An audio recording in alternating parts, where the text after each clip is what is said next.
Em nome do Pai, do Filho, do Espírito Santo. Amém.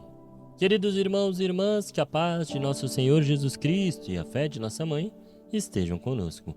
A liturgia de hoje nos coloca diante de um espelho perigoso e necessário. Frequentemente corremos o risco de viver uma fé de fachada, uma fé de rituais perfeitos, mas de corações completamente imperfeitos. As duas leituras de hoje, separadas por séculos de história, tocam na mesma ferida espiritual. A tentativa humana de negociar com Deus através das práticas religiosas externas, sem entregar o que Ele realmente pede: o nosso coração. Olhemos para o rei Saul na primeira leitura de hoje. Saul havia desobedecido a uma ordem direta de Deus. Mas quando o profeta Samuel o confronta, qual é a desculpa de Saul? Ele diz que guardou o melhor do gado para oferecer em sacrifício ao Senhor. E aqui, irmãos, reside uma teologia profunda sobre o pecado. Saul tentou cobrir a sua desobediência com um ato litúrgico. Ele pensou: se eu der a Deus um boi gordo no altar, ele vai esquecer que eu não fiz o que ele mandou. Samuel, inspirado pelo Espírito Santo, profere uma das frases mais duras e belas do Antigo Testamento. O Senhor quer holocaustos e sacrifícios ou quer obediência à sua palavra? A obediência vale mais que o sacrifício, a docilidade mais que oferecer gordura de carneiros. A obediência vale mais que o sacrifício. Teologicamente, isso não significa que o culto, ou, por exemplo, a Santa Missa, não sejam importantes, muito pelo contrário. Significa que o rito sem a retidão interior é vazio.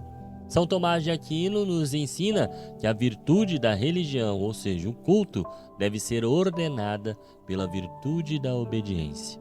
Saul quis dar a Deus coisas, ou seja, animais, mas Deus queria Saul, ou seja, a sua vontade. O pecado de Saul foi a idolatria do próprio eu. Ele usou a religião para servir a si mesmo e não a Deus.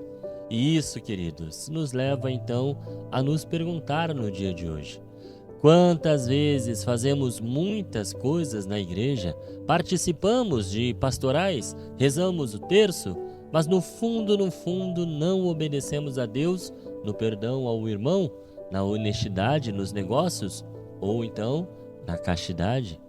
No Evangelho de hoje, Jesus aprofunda ainda mais este mistério. Os fariseus questionam por que os discípulos de Jesus não jejuam. O jejum era uma prática piedosa e ainda continua sendo. Ela é boa, é santa, mas Jesus responde com uma imagem nupcial. Os convidados de um casamento poderiam, por acaso, fazer jejum enquanto o noivo está com eles? Aqui temos uma mudança de paradigma teológico. No Antigo Testamento, a relação era muito mais baseadas na lei e no temor. Com Jesus, o noivo, a relação passa a ser baseada na presença e no amor.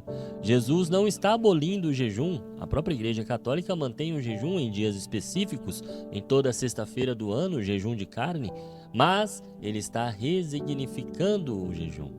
Não jejuamos para comprar favores de Deus, como Saul tentou fazer com o sacrifício. Nós jejuamos para esvaziar-nos de nós mesmos, a fim de nos enchermos do noivo. Jesus conclui com a famosa parábola do vinho novo e o dos odres novos.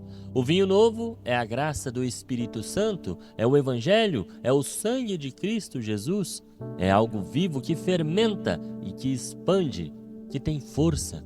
O odre velho é a estrutura rígida do judaísmo legalista da época, mas para nós representa o nosso homem velho, o nosso coração endurecido pelos nossos caprichos e apegos. Se colocamos o vinho novo, a graça de Deus, em um odre velho, um coração orgulhoso como o de Saul, o odre arrebenta. Por quê? Porque o odre velho não tem elasticidade. Na vida espiritual, elasticidade se chama docilidade, caridade. Saul, um odre velho, rígido, teimoso, apegado à sua própria ideia, quando a vontade de Deus, o vinho novo, tocou nele, ele arrebentou, perdeu o reinado. Ou seja, para nós significa cair da graça de Deus.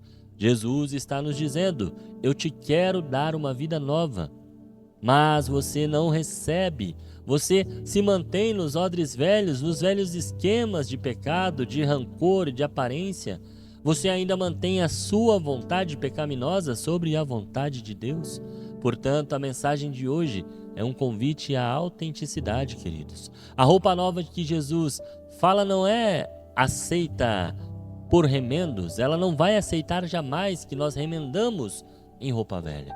Não podemos ser cristãos de remendo que vivem como um mundo durante toda a semana e tentam remendar a consciência com 1 hora na missa do domingo. O cristianismo exige um tecido inteiramente novo. Que hoje possamos pedir a graça de não sermos como Saul, que oferecia sacrifícios para esconder sua desobediência, ou seja, queria comprar o amor de Deus. Que sejamos como Maria, o perfeito odre novo, que com sua total elasticidade e obediência pode conter o vinho novo e eterno que é Jesus Cristo. Deus abençoe você e até amanhã, se esse mesmo Deus me permitir. Senhor, estivemos aqui reunidos por amor a Jesus Cristo, em nome do Pai, do Filho, do Espírito Santo. Amém.